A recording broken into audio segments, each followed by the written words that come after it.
सरकार यहाँ पर कटहरे में सरकार को जो एक एफआईआर करी गई और एफआईआर से ये सुनने में आ रहा है कि मोनू मानेसर का उसमें से नाम को ड्रॉप कर दिया गया है, तो ये गलत है। और जिस तरह आप ये देखिए कि 100 गांव के लोग कातिलों का साथ दे रहे हैं, भेड़ियों का साथ दे रहे हैं और कह रहे हैं कि अगर पुलिस अपने पैरों पर यहाँ पर आती है तो अपने पैरों पर वापस नहीं जाएगी, अगर कार्रवाई करने आती है तो मतलब इतनी खुली धमकी देने के बावजूद तो आप समझ सकते हैं कि मोनू मानेसर के जो तार हैं, मोनू मानेसर ही शासन है, मोनू मानेसर ही पुलिस है और मोनू मानेसर ही सरकार है। एक आदमी अगर किसी को ऐसी धमकी दे रहा है, पूरे समाज को ऐसी धमकी दे रहा है, तो बैक पे कोई ना कोई तो खड़ा है और बैक पे उसके 100% सरकार खड़ी है, पुलिस खड़ी है। और जिस तरह वो लाइव कर रहा है और जिस तरह उसकी फेसबुक पर अगर आप जाकर देखें, मैंने आपके चैनल पे पहले भी कहा कि वो हथियारों को एक्सपोज कर रहा है, हथियारों को लहरा रहा है, लगातार हिंदू राष्ट्र बनाने की धमकियाँ दे रहा है और जिस तरह वो इन 2 गरीबों को मार देता है। मैंने आपके चैनल पर तब भी कहा था ये बहुत पे एक आरोप ये लगता है कि वो गौ तस्करी में शामिल थे, पहले भी कई एफआईआर उनके ऊपर हुई। नहीं देखिए भाई, आप ये बताइए एनआरसी में मुसलमान उठे थे, उन पे भी इल्ज़ाम थे कि वो देशद्रोही एक्टिविटी कर रहे थे, किसानों पे भी यही आरोप है। मुसलमान तो जब भी उठता है तो यही होता है। आप एक बार बताइए, बुलेरो में 2 नौजवान बैठ के एक रिश्ते के लिए जा रहे थे, तैयार होकर जा रहे थे। ये खुद कह रही हैं कि ऐसे तैयार होकर जा रहे थे, बिल्कुल बुर्राक सफ़ेद कपड़े पहने थे, तो इत्र लगाया था। उनको क्या मालूम था कि जो तैयारी कर रहे हैं वो अंतिम यात्रा की तैयारी, अंतिम सफ़र है, इसके बाद वो ना घर आएंगे ना कहीं जाएंगे। और एक मुस्लिम समाज के लिए इससे ज़्यादा बर्बरता नहीं हो सकती। जिस समाज में हमारे यहाँ तदफीन होती है, वहाँ पर जिंदा दोनों को बुलेरो में जलाकर मार दिया जाता और कोई कार्रवाई नहीं, शासन प्रशासन चुप बैठा हुआ है और परिवार सिर्फ इंसाफ के लिए अभी तक गुहार लगा रहा है। कांग्रेस की सरकार है राजस्थान की, अगर बात करें तो क्या वो सरकार की तरफ से मदद नहीं आ पा रही है? नहीं देखिए, आपने इनके मुंह से इन्होंने कहा कि मदद नहीं पहुंची। ये कह रहे हैं कि गांव में हमारे नाम से लोग मदद लेकर आ रहे हैं, कौन लोग हैं हमें नहीं पता, लोग आश्वासन दे रहे हैं जबरन। ये कह रही है कि कोई नेता बनती हैं पलेडी, उन्होंने ज़बरदस्ती हमारे मतलब हमारे लालों का अंतिम संस्कार करवा दिया और ये कहा कि प्रोटेस्ट खत्म कर दो तो 3 दिन में तो हम तुम्हें आश्वासन देते हैं, तो नौकरी भी मिलेगी, तो कंपनसेशन भी मिलेगा। लेकिन इतने सारे दिन गुजर जाने के बावजूद भी तमाम पॉलिटिकल पार्टी यहाँ पर आ रही हैं, फोटो खिंचवा रही हैं और मतलब सब ये दिखा रहे हैं कि हम परिवार के साथ हैं। आप मत आइए, आप फोटो मत खिंचवाइए, लेकिन कम से कम इनके साथ खड़े नजर आइए। इनको आपकी ज़रूरत है, ये इंसाफ के लिए आपकी तरफ देख रहे हैं, घर चलाने के लिए आपकी तरफ देख रहे हैं। आज एक परिवार की मॉब लिंचिंग नहीं हुई, अगर 2 नौजवान मुसलमान मारे जाते हैं। मैं लगातार कह रही हूँ कि ये मॉब लिंचिंग मुस्लिम समाज की मॉब लिंचिंग है, ये संविधान की मॉब लिंचिंग है, ये भारत की मॉब लिंचिंग कहेंगे कार्रवाई अब तक तो?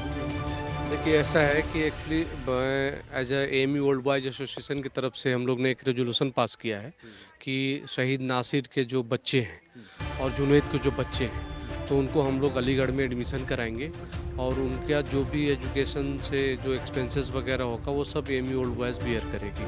तो मैं एज एमी ओल्ड बॉयज़ के सेक्रेटरी होने के नाते मैं आज आया था और नासिर जो बड़े भाई हैं उनसे मिला, नासिर के जो बच्चे हैं उनसे मिला और इंशाअल्लाह हम ये श्योर करते हैं लोगों से कि हम लोग जो बच्चे पढ़ाई करेंगे तो उसका पूरा हम लोग खर्चा एडमिशन वगैरह सब। कांग्रेस के इमरान प्रताप गिरी भी आए थे, उन्होंने कुछ अपनी तरफ से मदद इमरान प्रताप गिरी आए थे, कई नेता है, उन्होंने मदद की? भाई पता कर लो, मैं तो जी बताएं क्या?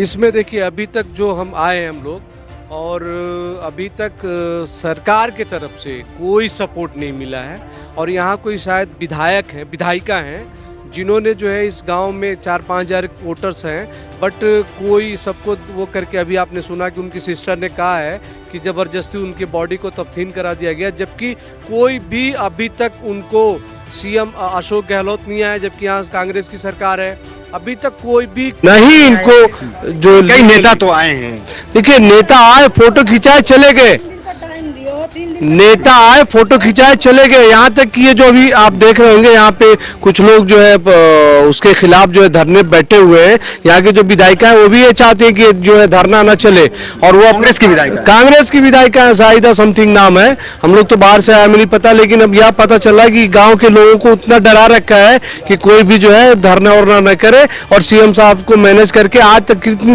अफसोस की बात है कि सीएम फंड होता है, कैजुअलिटी इतनी बड़ी हुई है, जिंदा जला के मार दिया गया है, लेकिन अभी तक जो है उसके परिवार को सीएम के तरफ से कोई अनाउंसमेंट नहीं हुआ है, कांग्रेस सरकार की तरफ से कोई अनाउंसमेंट नहीं हुआ है। यहाँ के जो मिनिस्टर है, ये विधायिका जो बैठी हुई है, खुद जो एजुकेशन मिनिस्टर है शायद, उसका तरफ से कोई अनाउंसमेंट नहीं हुआ। कितनी शर्म की बात है कि यहाँ पे जो है कांग्रेस की सरकार होने के बाद भी, और यहाँ पे जो है ये नासिर की सिस्टर है, नासिर का भाई है, सब लोग जो है परेशान है। आकर के एक बार सिर्फ कह देती है कि कंट्रेक्चुअल, यहाँ लोग पढ़े लिखे नहीं है, कंट्रेक्चुअल नौकरी देंगे। कंट्रेक्चुअल नौकरी क्या होता है? प्यून चपरासी की नौकरी दोगी, आज है कल निकाल दोगी।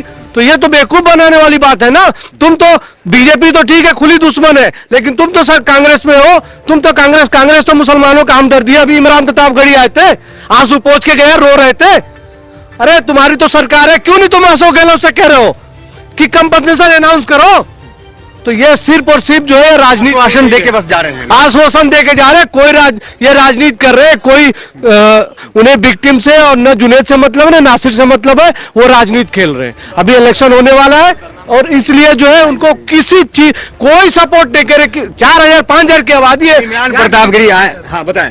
इमरान प्रतापगढ़ी यहाँ आए और इमरान प्रतापगढ़ी को यहाँ के जो स्थानीय विधायक है उसने यहाँ आने नहीं दिया, उनको मना कर दिया कि यहाँ कोई प्रोटेस्ट नहीं चल रहा है, और वो उनको दूर से ही मतलब भेज दिया।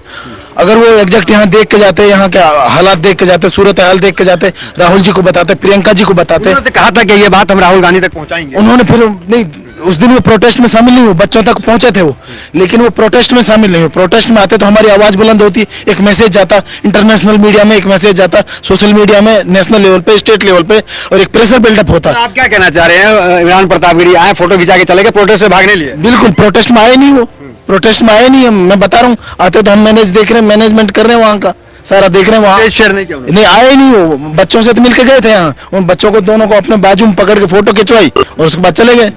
कोई मदद सरकार की तरफ से कुछ है ना? अरे स्टेट में कांग्रेस की सरकार है, अभी तक अनाउंस कर देना चाहिए था, लेकिन गवर्नमेंट ध्यान ही नहीं दे रही है। गाजर मूली की तरह काटे जा रहे लोग, जलाए जा रहे लोगों को कोई ध्यान नहीं है। आरोप लग रहे हैं, क्या कहेंगे कि गौ तस्करी का एक आरोप है उन पे? ये सब झूठी बातें हैं, आरोप अभी साबित नहीं हुए, आरोप साबित नहीं हुए।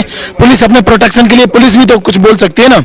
वो गोतर स्कीम में इन्वॉल्व थे। मान लीजिए, देखिए जो लीगल प्रोसेस है, अगर आप एफआईआर तो करो, जिंदा जला दिया गया, मारे गए हैं, वो क्या है नहीं है वो तो तफ्तीश की बात है, इन्वेस्टिगेशन की बात है। पहले आप उनको जो है एफआईआर तो करो, कंप्लेन आप लो इन परिवारों का। अभी तक आपने पता चला मोनू मानेश्वर का नाम है, लोग दे रहे, नेम्ड एफआईआर में नाम दे रहे, अब पता चला कि जो है उसका नाम निकाल दिया। कांग्रेस की ही तो सरकार थी, उनके ही पुलिस थे, नाम तो यहीं से हटा। तो यही तो कह रहा हूं कि कांग्रेस की सो कॉल्ड सेकुलर सरकार है, मुसलमानों के जो हमदर्द है ना, बैठे हुए रो रहे हैं, सब कुछ कर रहे हैं, लेकिन हो तो कुछ भी नहीं रहा। भाई बीजेपी तो खुलेआम कर रही है, बीजेपी तो मोनू मानेश्वर हो चाहे उन जैसे लोग हैं वो तो सपोर्ट कर रहे हैं, लेकिन कांग्रेस की सरकार है वो तो कम से कम जस्टिस दे, वो तो इंसाफ दिलाए।